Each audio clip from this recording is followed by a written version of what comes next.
আচ্ছা, একটা common cause আছে যেটা অনেকেই বলে থাকেন যে আমার বিভিন্ন জায়গায় কোথায় কোথায় ব্যথা হতে পারে সেটা নিয়ে বলি।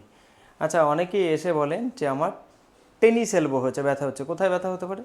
টেনিস এলবোর হাতে তোলো, এখানে ব্যথা হতে পারে। এটা যদি হয় এটাকে বলা হয় ল্যাটারাল এপিকন্ডালাইটিস বা আপনার টেনিস এলবো। আর মিডিয়াল দিকে হলে হয় গলফার্স এলবো। অর্থাৎ আপনার যদি এখানে যেখানেই ব্যথা হোক না কেন, তার একটা কমন এক্সারসাইজ আছে, সেটা আমরা দেখাচ্ছি যে এই ব্যথাটা কেন হয়েছে। সেই ব্যথাটা কেন হয়েছে সেটা বলছি। অথবা দেখা গেল আপনার এইখানে পেন হচ্ছে, এটাকে বলা হয় ডি কোয়ারভান সিনড্রোম। এখানে পেন হচ্ছে, অর্থাৎ এই জায়গাটায়, এটাকে ডি কোয়ারভান সিনড্রোম বলে। এখানেও পেন হতে পারে। কিংবা সিটিএস হয়েছে। সিটিএস হলে কী হবে? এই হাতটা পুরো ঝিনঝিন করছে, এইখানটায় কার্পাল টানেল সিনড্রোম বলে। তো মোটামুটি আমরা এই ডিস্টাল, অর্থাৎ ডিস্টালের দিকে, হ্যান্ডেলের দিকে যেখানেই ব্যথা হোক না কেন, আমরা বলে থাকি যে এখানে যে মাসেলটা রয়েছে এটা হচ্ছে ট্র্যাপিজিয়াস মাসেল। এই ট্র্যাপিজিয়াস মাসেল, এই যে যেটা নীল করেছি, এই ট্র্যাপিজিয়াস মাসেল যদি উইকনেস হতে হয় আর কি, উড়িয়ে দিলাম, এর নিচে দেখুন রয়েছে আপনার রোম্বয়েডিয়াস মেজর রয়েছে, মাইনর রয়েছে। তো এই মাসেল যদি উইক হয় তাহলে কি হতে পারে, যে আমাদের এই পেছন দিকে এই মাসেলটা যদি উইক হয়ে যায় তাহলে এই মাসেলগুলো একটু ওভার অ্যাক্টিভ হতে পারে। তো ওভার অ্যাক্টিভ হওয়ার জন্য পেন কিন্তু এগুলোতে হতে পারে। তো ইনিশিয়ালি পেন হলে পরে আপনারা কি কি এক্সারসাইজ করবেন সেটা একবার বলে দেই। তো সেটা এক্সারসাইজ হলে এটা বল দিয়েও করা যায়, এই বল রয়েছে। অথবা এই বসে থাকলে পরে আপনি বসে কিভাবে এক্সারসাইজ করা যায় একবার দেখি দেন।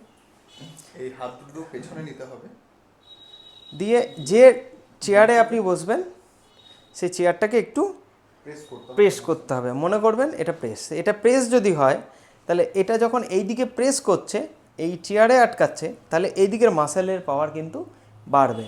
এইভাবে 6 সেকেন্ড ধরে রেখে ছেড়ে দেবেন। তাহলে একবার হলো, দিয়ে আবার পজ দিয়ে আবার জোরে এই টুওয়ার্ডস এই ভেতর দিকে আনার চেষ্টা করবেন। তাহলে এই মাসেলটা হয়ে যাবে। এটা 10 থেকে 12 বার করতে হবে যেখানেই বসে থাকেন।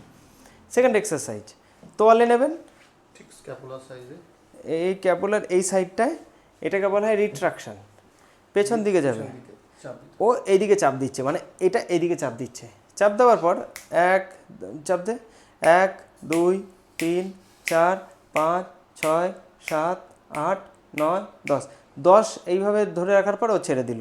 6 সেকেন্ড বা 5 সেকেন্ড ছেড়ে রাখবেন, দেন আবার করবেন। এটা 20 থেকে 25 বার আপনাকে করতে হবে।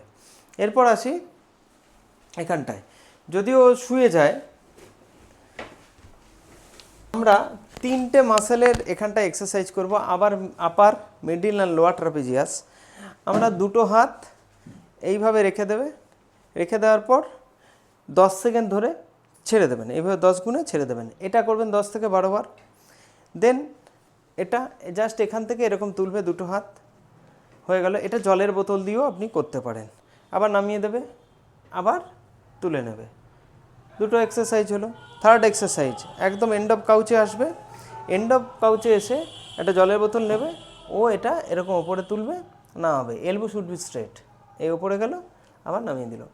তো এই এক্সারসাইজগুলো করুন, দেখুন আপনার গলফার্স এলবো হোক, টেনিস এলবো হোক, ডি কোয়ারভান সিনড্রোম হোক বা কার্পাল টানেল অথবা ট্রিগার ফিঙ্গার, যাই কিছু হোক না কেন, এই মাসেলের পাওয়ার যদি আপনি বাড়াতে পারেন, এইগুলো থেকে আপনি কিন্তু অনেকটা লাঘব হবে আপনার।